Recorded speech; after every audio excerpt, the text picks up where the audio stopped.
Hey folks, Jake Schneider here from Life as an Outsider. And my outsider today is Sammy Mila-Adams, the owner of Crème DSM. Crème is a cool little bakery found on Ingersoll in Des Moines. I highly recommend you check it out. And we talk about Sammy's Asian American and Pacific Islander heritage, how that's tied into her as a business owner, and some of the products that she sells. It's a really fun interview, and I think you'll enjoy this one. Here's Sammy Mila-Adams from Crème DSM.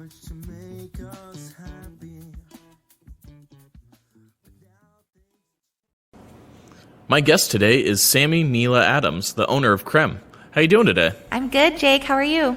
I'm doing well. Thanks for being here with me today. This is awesome. Yeah, thanks for having me. Yeah, absolutely. This is another interview that we get to do in person on location. Yes. Like I don't get to do these a whole lot, so it's always fun. And Crème is a really fun space. Like I wish I had my camera here, but yeah, it's a really fun space. Tell me a little bit about it.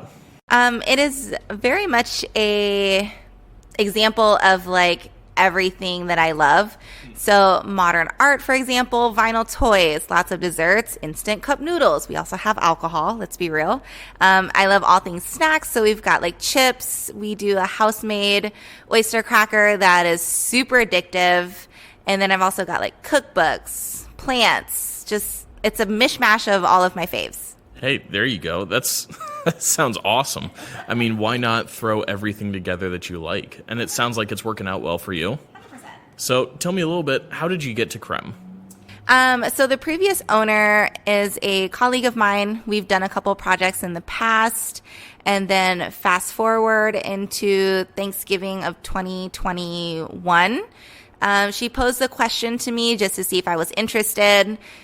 And to be honest with you, it's always been kind of a pipe dream of mine just to have a small space to kind of call my own and to kind of share my quirkiness with everyone. I've never actually put real thought into it and what it would really be like if it was going to come to fruition. So definitely lots of thinking, lots of writing, lots of brain work. And then, fast forward to summer of 2022, I signed the dotted line and Crème became mine.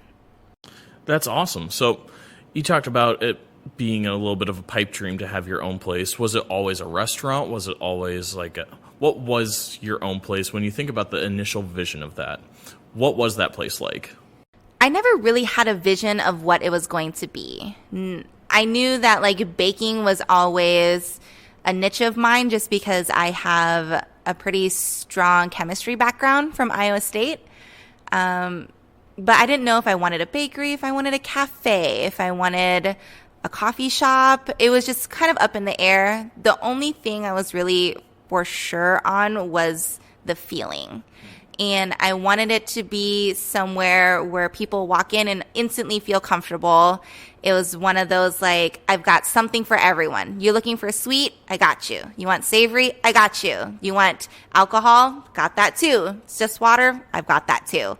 And inclusion is super important to me. So having this space where I can really welcome people, friends and strangers alike, and having them all feel very comfortable and very like we've known each other forever, even if we've just met, was my number one thing. That's really cool. And I love hearing about somebody that makes inclusion such a big part of who they are.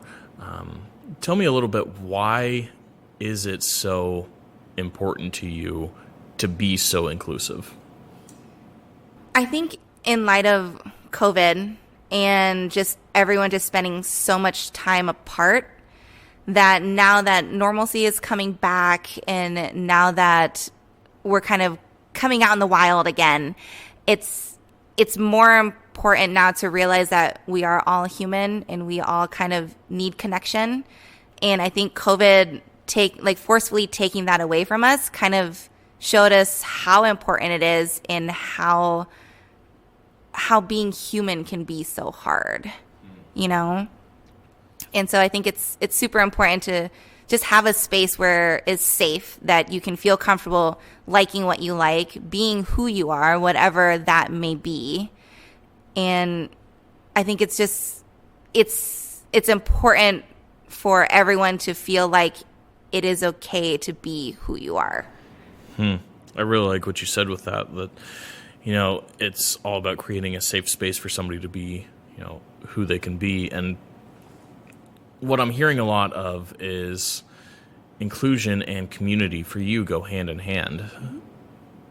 This is in such a cool location. It's down near Ingersoll in Des Moines, and Ingersoll has some awesome places. They've got the Cheese Bar. They've got the original Wellman's. They've got one of my favorites, which is Ted's, Coney Island. Like, it's great. Tell me a little bit about this neighborhood and talking about inclusivity. Like, yeah, just tell me a little bit more about what makes this part of Des Moines so special, because I think it is a really cool area, and I think that there's a little bit of history to it. 100%. I can't speak on the history without probably throwing some incorrect dates and numbers out there. But what I do know from the time I've been here, the little time I've been here, it's been less than a year now. But our neighbors like Chocolaterie Stom, Lachelle's, Harbinger, Lucky Lotus, like everyone is so warm and so welcoming, and it's never about like, oh, they're like another restaurant's popping up, they're going to take the customers. It's more like, oh, that place is so cool. Like, what can we do to collab to kind of like be more of a team player and be more of a community, which I think is such a beautiful thing, because we have enough separation and enough labels nowadays. It's just like one place can't serve everyone. So it's just like, if one person wins, everyone wins. And that is the sense that I get being here. It's a really, really good point that, you know, if one person wins in this neighborhood, everybody wins. Right. And that's one of the things that I've learned in talking to different business owners, especially lately, is that sense of community is so strong and it's so necessary. How do you talked about creating a safe space for people to come in, whether it's for alcohol or coffee or treats, whatever it is. How do you go about creating that? How do you, like, what's your thought process in that? I pretty much just take all of my favorites and kind of, I want to introduce people to a couple of my favorite things in a very, like, unintimidating way. A good example of this is the milk bread that we make here. Super niche. To my knowledge, there's nowhere else locally that makes it. A lot of the Asian markets here that carry it usually ship it in from Chicago. So a lot of people come in and they're like, what is milk bread? Tell me more about it. And it's just like that spark of curiosity kind of leads into more discovery, I guess you can say. So milk bread for us is like, it's a cousin of brioche, just not as eggy. The flavor is very subtle. It's super soft and squishy, and it can teeter between savory and sweet. We do classic, like, Chinese-style bakery buns here. So we do, like, the char siu bao, which is, like, the Chinese-style barbecue pork. We wrap our milk breads around hot dogs. We do ube jam. We do red bean filling. And I know that a lot of the community, although I grew up on those things, not everyone here is super familiar. So to ease everyone in, we're just like, how do I introduce the community to this beautiful milk bread without, like, kind of taking them too far too soon? So we do it in cinnamon rolls. Everyone's super familiar with it. Cinnamon sugar is a super popular flavor combo that most everyone is super comfortable with. So in doing so, we're introducing everyone to our house milk bread in a very familiar way, and it has quickly become the fan favorite. That sounds really, really good. I mean, you say bread, and I'm in. Yes, right? I love trying new things. So you talk about growing up with that sort of stuff. So did you grow up in Iowa? Like, what was kind of the culture and house that you grew up in? Born and raised in Des Moines, Iowa, specifically on the south side. My mom is one of 7, and all 7 of her siblings are here. My dad is one of 3. Him and his brother live here, with his sister living in St. Cloud, Minnesota. So very, very tight-knit family on both sides. And I just grew up with big family meals all the time, but dessert was never a thing. So it was just, I grew up in the culture of, like, everything is just too sweet. You know, cake, cupcakes, cookies, frosting, all of it's just too sweet. Anytime we would have any kind of dessert between meals or during a meal, it's always just like fruit, anything that's like really coconut based. So it was like sweet in their eyes, but not technically dessert that most people would define it as. So growing up with that in mind and coming into this opportunity, I really carry that over by making sure that none of our desserts are ever quote unquote too sweet. Like the cakes are here, the cupcakes, the frostings, it's all here, but we really focus on flavor balance and just like adding salt to a lot of our baked goods. That way it kind of helps all the other flavor profiles shine, not just the sugar and the sweetness. One of my favorite shows that was on Netflix was by Sammy Nosrat, Salt, Fat, Acid, Heat. I love that show, and talking about that balance, and yeah, you really do need that balance. Like I've even learned, so I used to work at an Austrian bakery, and a lot of their stuff, I was like, this is really not all that sweet. And then I realized, holy crap, I've been eating processed corn syrup for the last 20 years. Right. No wonder, like, shoving my face full of Hy-Vee donuts every week. No wonder I think everything's pretty bland after that. So I really like how, I've talked to some people who tend to shy away from their heritage, who like, I want to make a name for myself. I want to make a name, I don't want to be tied into X, Y, or Z. Right. And I think it's so incredible in a day and age when you could stick with the basics. You could stick with what people know, especially around here.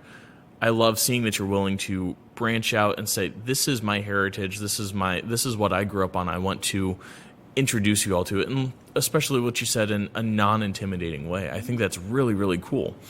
Talking a little bit about heritage, a lot of business owners that I've talked to, I'm realizing it's probably been about 50-50, 50% women, 50% men. Without stepping on any boundaries, can you tell me what it's like to own a business in what seems to be such a male-dominated industry right now, when all you hear about is this guy opens a new business, this guy opens a new business, especially somebody with Asian American and Pacific Islander heritage. Can you tell me a little bit about that?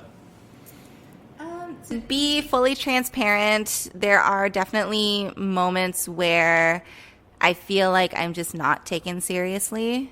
And it's very much like, oh, like, look at this cute little Asian girl with her cute little bakery doing cute little goodies, which is all true. But there are times when, like, I feel like my priorities take second place just because of how I look or who I am or, the background that I've had and stuff like that. So days like that can be tough for sure, but I just have to stay strong, not just for myself, but also for my team and also for anyone else that's looking at me and watching from the outside and being like, this Asian girl is really doing it. And representation is important. So it's just like, to have me succeed is not only like a testament to like my experience, my grind, and everything that I'm doing for myself and for the community, but also like a testament to like how much, everyone that comes through that door matters to me. How is it that you stay so strong when, like you said yourself, you feel like there are days when you're not taken seriously? How is it that you continue to press on?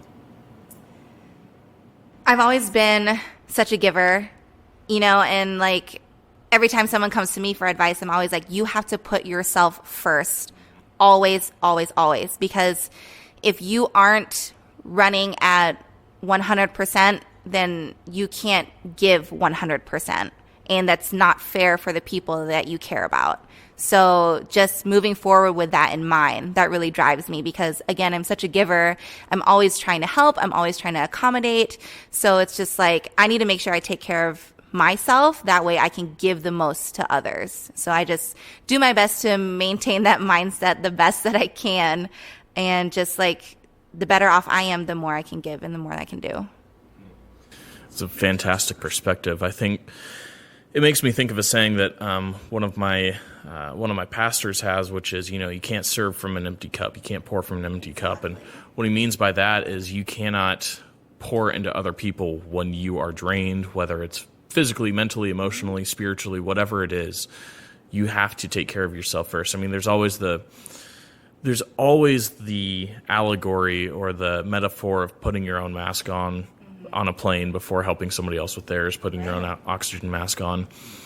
And what I love to hear is that so often it can be so tempting to lean too much into that where everything is about me. Right. Like there's a balance between taking care of yourself for yourself and taking care of yourself for others. And it kind of sounds like you're walking that balance pretty well, in that everything that you do is for others, but in order to do that, you have to take care of yourself first. In the past couple of years, especially since COVID, we talked a little bit about how COVID kind of changed everybody's idea of community. Can you expound on that a little bit? Like we talked about how it can be hard for somebody to be who they are, how it can be hard for somebody to kind of, I don't want to say live within their own skin, but own up to who they are, their identity, their whatever it is. Can you kind of expound on that and how you think COVID has both positively and negatively impacted that? Yeah, and in my perspective, COVID kind of gave a lot of people the time necessary to kind of reflect, not just on their experiences and anything like that, but also on themselves. And then kind of just like zoom out for a second and just kind of be like, what am I doing? And kind of gave us that opportunity to just really focus on like who we are or who we want to be. And I think because of that, it also post-COVID, well, I guess kind of post-COVID, it's just kind of like now we're coming out of this kind of with a new mindset. And it's just kind of like you're seeing things differently. And so like because of all these, that this inner growth, this personal growth that you've kind of gone through, it's just kind of like you lose sight of like, okay, so who am I really? What am I doing? And it's just like, why do I like what I like? Why do I now suddenly not like what I like, you know? And it can feel super lonely. And so I feel like having that safe space to just kind of ground you and just be like, hey, like regardless of what you like, regardless of who you want to be, like you can be whatever you want to be here comfortably. And like, you know, everyone that comes through that door is absolutely loved. So I think COVID definitely gave us an opportunity to reflect and kind of grow, but also kind of took away that, I guess it could have been like that false community of just like, you go to work, you go to happy hour, you do all this, and you like have these like interactions with people. They took that away, and now you come back and you just kind of forget how to interact with people how you used to because you are someone different now. So yeah, it just, you're a different person coming out of isolation, and so you kind of forget how to deal, I guess.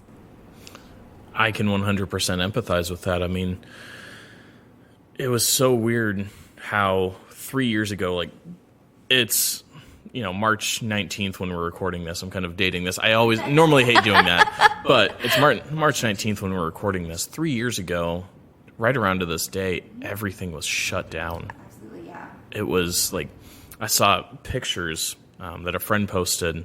It was just like, remember what happened 3 years ago? And it's like, there are lots of taxis that are just parked for the first time ever. There's beaches that are just empty for the first time ever. And it's such a haunting and somewhat beautiful thing. And I don't mean that like it was good that the world got shut down, but in that same sense, kind of what you're saying, it was good because it gave us time to reflect. It gave us time to focus on who we wanted to be.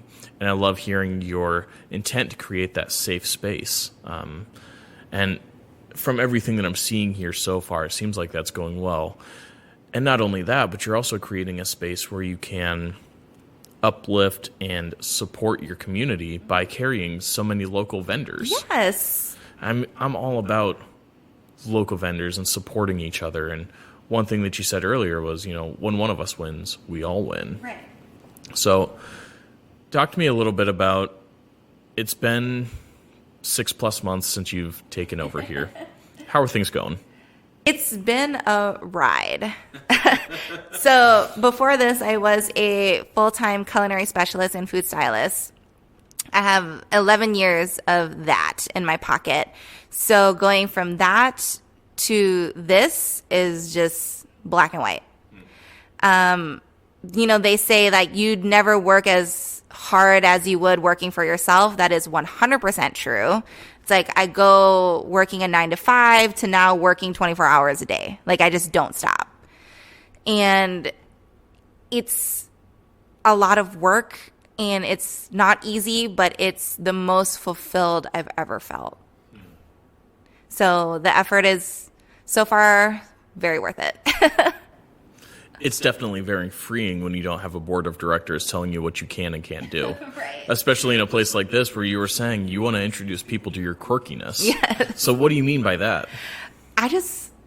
I know. I have an admiration for a lot of different things, and sometimes it's hard to get people that I can connect with that like the same things, and that's totally fine. But I've met a lot of people that kind of just like accept and appreciate me for me, and that just makes my heart happy.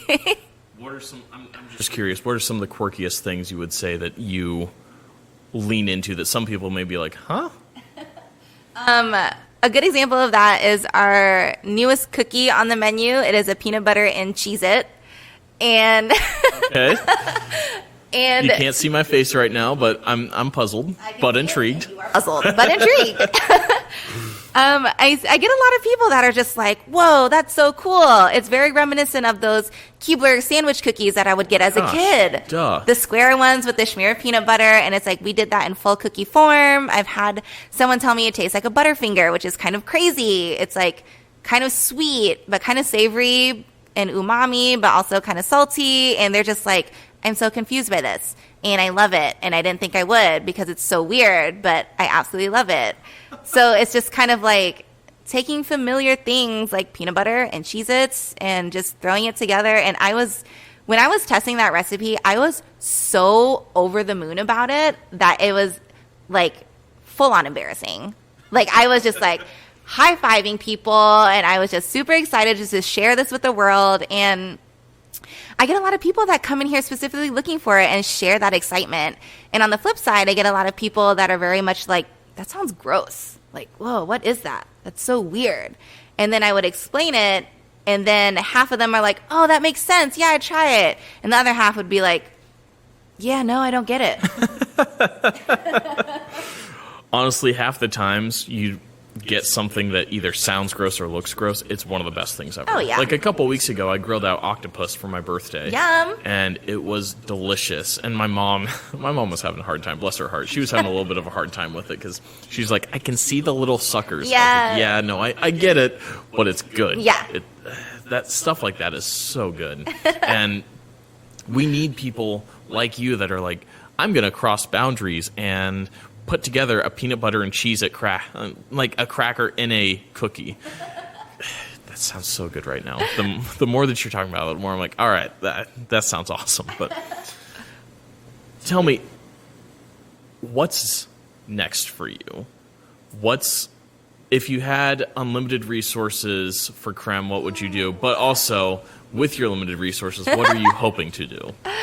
So if I had unlimited resources, I would cover everything in glitter, but not an option.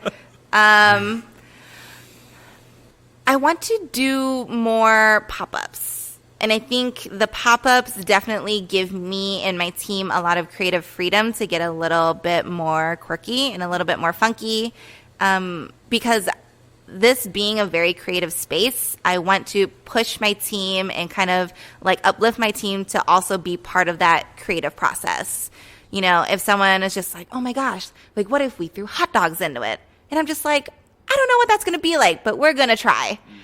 And so that's definitely on the agenda, is just more experimenting, creating more funky things that like we test and we love and are excited to share with everyone. In pop-up form for sure, those one-off kind of like, oh yeah, it's only happening this month or this week only, you can only get this, this, and this. And it's also a good way for us to kind of like read the community and kind of get their responsiveness, just because we could be super excited about something, and then we put it out once, and the feedback is just kind of like, didn't love it, or maybe that was too weird, because I do have a tendency sometimes to get too weird. So yeah, I think we're just going to continue to grow, continue to be creative, continue to do fun and quirky things in pop-up fashion. And I did bite the bullet this year and get a mochi donut fryer. So working with my cool electrician Chase and kind of working out the kinks of like how to power it, basically, because it is from overseas, and I guess there's like different electrical wattage and volts. I'm not even going to pretend like I know what that's like, but per Chase, he said there's a little bit of tweaking he has to do to get it to work over here successfully and safely. So we're going to work on that, and then once that's up and running, we do outdoor pop-ups. Like, we're going to be at Celebration this year, and my hope is to bring that mochi donut fryer with me, and then it'll just be mochi donuts for everybody. That sounds really good, man. I gotta stop doing these food interviews right around lunchtime. This is killing me. That sounds really cool, and you're talking about doing all sorts of different pop-ups. So you do pop-ups outside of your store at different events and stuff like that, it sounds like. Yep. So what are some of the, you mentioned Celebration, what are some of the other ones we can look for? We will be at Mainframe's first Friday of April. Awesome. We'll be in room 108. And then Celebration in May. Looking into doing Pride Festival in June. I'm working out staffing for that one because I know that's going to be a biggie. So if we can get this staffing under control, we'll definitely be there. Awesome. And yeah, that's all that I have on the agenda that are like major pop-ups. But we're also always looking to collab with some of our local faves and doing funky things together in that manner. Yeah. That is really cool. And like even some of the local people that we've been connected with through the podcast and stuff like that. Like Carla. Shout out Carla. Yay, She's Carla. Awesome. It was her idea. And honestly, it was a great idea, Carla, because this has been a fun episode. This has been really fun. So as we start to wrap up, just tell me one last time, where can we find Crème online, in store? Like, what are your hours? Where can we keep up with you? Instagram is at Crème_DSM. We have a Facebook too, but to be honest with you, I didn't have Facebook for like a decade until I got this business. And I was just like, I don't know what I'm doing. So if you try to reach out to us via Facebook and we don't reply, it's because I don't know what I'm doing. Because when I first reached out to you, it was through Facebook. I don't remember why, but you're like, hey, I don't know what I'm doing, so here's my number. Just text me. I was like, all right, there we go. I am always at the shop all the time. We're at 543 28th Street on the corner of 28th and Ingersoll, right around the corner from Zanzibar and Lucky Lotus, across the street from Harbinger. We are open Tuesday through Thursday, 11 to 5, Friday, 11 to midnight, and then Saturday, 10 a.m. to midnight. Oh, wow. Yeah. You guys have some pretty good hours then. Yep, and I'm here for all of it. Oh, my goodness. Yeah, you really are working all hours of the day. Well, seriously, Sammy, this has been really fun. This has been really cool hearing and just getting a different perspective on running a business and what it's like to run a business as somebody in your shoes and to take over a business as well. As we were talking before the episode, you know, it's different because so many of the people that I've talked to are people that have started a business from scratch. And it's so cool to hear somebody else who is taking a business and making it successful and continuing to extend it and expound upon it and introduce the new quirks. I'm a huge fan of that, and I think that what you're doing is awesome. So kudos to you. Oh, thanks, Jake. I appreciate you.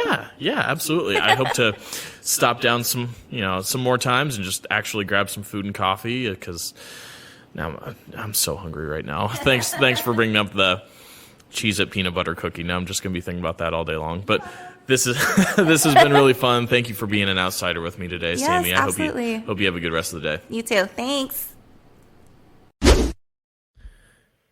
Sammy, thanks again for taking the time to be an outsider with me. This was a really fun episode, and you all should seriously check out Crème at all the different social medias that she mentioned, as well as in person. Sounds like a really fun place, and I can tell you from being there, it is a really cool place to just hang out in. I want to also thank you all for being patient as I was releasing this episode. There were some issues with the mics. This was my first in-person interview, and so just working out the kinks. But we made it work, so apologies for the echoes that you may hear when you're listening to this episode, but I hope that you made it all the way to the end and it wasn't too annoying. But seriously, thank you all for being outsiders with me. There are going to be more in-person interviews done with video to follow. I'm really excited for some of the ones that are coming up. So make sure you're following Life as an Outsider on YouTube, as well as all the other social media sites that I've mentioned before. Thanks for being an outsider with me. Be kind to each other.